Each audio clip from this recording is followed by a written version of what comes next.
জীবনের একটা গল্প লিখতে বসলে দুঃখগুলো লেখা শেষ, কিন্তু যখন সুখ লিখতে যাব ঠিক তখনই কলমের কালি শেষ। এটাই হলো আমাদের জীবন। তো লাইচৌধুরী লাইফস্টাইল ব্লগ থেকে আপনার সবাইকে স্বাগতম। তো নতুন একটি দিন, নতুন একটি উপরে আপনাদেরকে স্বাগতম। আর নতুন একটি ভিডিও আপনাদের মাঝে নিয়ে হাজির হলাম। তো আপুরা ভাইয়েরা সবাই ভিডিওটি সম্পূর্ণ দেখার জন্য অনুরোধ করা হলো। তো এই তো শুরু করলাম সংসারের কাজকর্ম। আর আমাদের গৃহিণী তো সহাল মানে সহালের গরু গোছানো, রান্নাবান্না, কাপড় দেওয়া, ঘর পরিষ্কার করা, এইগুলোই। তো প্রতিনিয়তর মতন আজও আমি আমার ঘরটা রুমগুলোকে এক এক করে গুছিয়ে নেব। আর ভাবলাম আপনার সাথে একটু গল্প করে নেই। আসলে তেমন একটা ভালো লাগে না, শরীর খুবই বেশি খারাপ, আপনারা জানেন। তো খুব বেশি অসুস্থ। তো অসুস্থর মাঝে যতটুকু পারি একটু নিজের মতন করে ভিডিওগুলো শেয়ার করার আপনাদের, জানি না কতটুকু ভালো লাগে।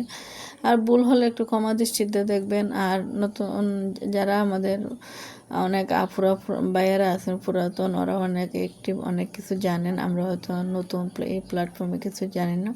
তো আমাদের ভুলগুলো একটু শুধরে দূরিয়ে দেবেন, আশা করি আপনাদের সাথে আমাদের সাথে থাকবেন। তো এক এক করে রুমগুলো গুছাবো। আসলে সময় নিয়ে এগুলো করতে হয়, অনেক কষ্ট হয়। আর সংসারে কাজকর্ম আসলে শরীর ভালো লাগলে করতে খুবই ভালো লাগে। আর শরীরটা যে খারাপ থাকে তখন কিছুই ভালো লাগে না। একদিকে যেহেতু আমি অসুস্থ, আর এদিকে সংসারে কাজকর্ম, আমার শারীরিকভাবে খুব বেশি অসুস্থ। আমারও তেমন একটা শরীর ভালো না, খুব বেশি খারাপ। তো দোয়া করবেন যাতে তাড়াতাড়ি সুস্থ হই আর আপনাদের মাঝে ভালো ভালো একটা ভিডিও উপহার দিতে পারি। তো ফাইনালি এই রুমটা আমি গুছিয়ে নিলাম। আজকে এক এক করে রুমগুলো গুছিয়ে নেব আর রুমগুলো মোছারও চেষ্টা করি প্রতিদিন মোছার, কিন্তু অনেক দিন হয়তো শারীরিক অসুস্থতার কারণে মুছতে পারি না। তো এই ফাইনালি আপনাদেরকে আমার রুমের লুকটা দেখে নিলাম। এটা আমাদের লিভিং রুমও বলতে পারেন, আবার বেডরুমও বলতে পারেন। তো যেহেতু বেডরুম আলাদা তিনটে নেই, সেহেতু আমার লিভিং রুম আর বেডরুম একসাথে করতে হয়েছে। তো অন্য একটি বেডরুমে চলে আসলাম। এই রুমে তো খাওয়ার তাহা হয় না, তো হালকা একটু পাতলা মুছে নেব। আর তেমন কোনো ময়লা হয় নাই। তারপরেও যেহেতু নিচতলা একটু ধুলাবালু পড়ে, তো ডেলিটা একটু মুছে নিলেও তো কাজটা একটু সহজ হয়।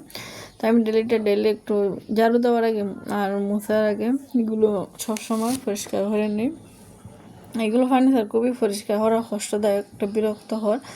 তো আমার আলনাটা অনেক ফাঁকা, কারণ এগুলো কাপড়ের বেশি একটা আলনাতে রাখা হয় না, সব আলমারিতে তুলে রাখছি। এগুলো ময়লা হয়ে যায়, পরে পরা যায় না। তো এদিকে রুমগুলো গুছিয়ে নিলাম। আর এখন চলে আসলাম আমার বেডরুমে। তো আমার বেডরুমটা গুছাতে অনেক সময় নিছে, বাট এত সময় ধরে আপনাদেরকে দেখালে আপনারা আর ভিডিওই দেখবেন না।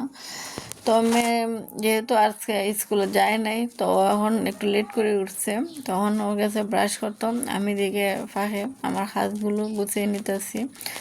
আর এদিকে কাজ করতে করতে হ্যাঁ সেদিকে টাইমও চলে আসছে রান্না করার।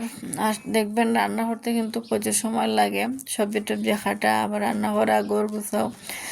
তাই তাড়াতাড়ি চলে গেলাম ছাদে কাপড় নিয়ে, কারণ কাপড়গুলো তো শুকাতে হবে। আর বৃষ্টির দিনে দেখবেন কাপড়গুলো শুকাতে একটু সময় নেয়। আর আমি মনে হয় 10 বার কাপড় আনছি আর নিছি, এই দেই এই নেই, এইভাবে করতে করতে শেষ পর্যন্ত আমি কাপড়গুলো শুকাইতে পারছি আল্লাহর রহমতে। তো বৃষ্টি হোক আর যাই হোক কাপড় তো ধুইতে হবে, যেহেতু এগুলো সব পরনের কাপড়। তো বিছানা চাদরগুলো আমি জমা করে রেখে দিই, রোদ দিলে ধুয়ে দিই। আর সবসময় চেষ্টা করি পরনের কাপড়গুলো প্রতিদিন ধুয়ে দিতে। তো আজও ডেলি ধুয়ে দিই। আর ফ্যানের তলে অনেক সময় শুকিয়ে নিই, আর রোদ উঠলে অনেক সময় রোদে দিই। তো অনেকগুলো কাপড় দেওয়া হলো। তো ফাইনালি অনেকগুলো কাজ শেষ করে চলে আসলাম এখন রান্না করতে। এদিকে তাড়াহুড়া করতেছি, মেয়ের খাওয়ার সময় হয়ে গেছে, ও আবার হানিটা খুবই মেনটেন করে খায়। দুপুরে হানিটা দুপুরে ওর ঠিক মতো খায়। তো মেয়ের জন্য আজকে ফ্রাইড রাইস রান্না করা হয়েছিল, তো এগুলো রয়ে গেছে। তো ওগুলো আজকে একটু গরম করে দেবো আর মাংসটা ফ্রাই করে দেব। আর আমাদের জন্য বেগুনি তরকারি রান্না করবো, আর এদিকে করলা ভাজি করবো। তো করলাটা আজকে তেল দিয়ে হালকা একটু তেল দিয়ে ভাজি করে নেব। অনেক দিন মাহা খাইছি আর মাহা খাইতে ভালো লাগে না। তো করলা আসলে প্রতিদিন খাইতে একটা ভালো লাগে না, মাঝে মাঝে হয়তো খাওয়া যায়, আর সবসময় খাওয়া আমার একটা বিরক্ত ভালো লাগে। তো ফাইনালি সবজিগুলো কেটে নিলাম। আর বেগুনটা কিন্তু আমার গাছের, আর নিজের গাছের বেগুন খেতে অনেক বেশি মজা লাগে আর সুন্দর সিদ্ধ হয়। তো নিচের অবস্থা খুবই খারাপ, আর বৃষ্টি যেহেতু হয় তো উপর থেকে একবার নিচ পর্যন্ত পানি ডালাই দিয়া মুছছি। এটা তো বুঝে নি কতটুকু পরিশ্রম। তো ভালো থাকুন ভিউয়ার্স, আসসালামু আলাইকুম, আর আমার জন্য দোয়া করবেন।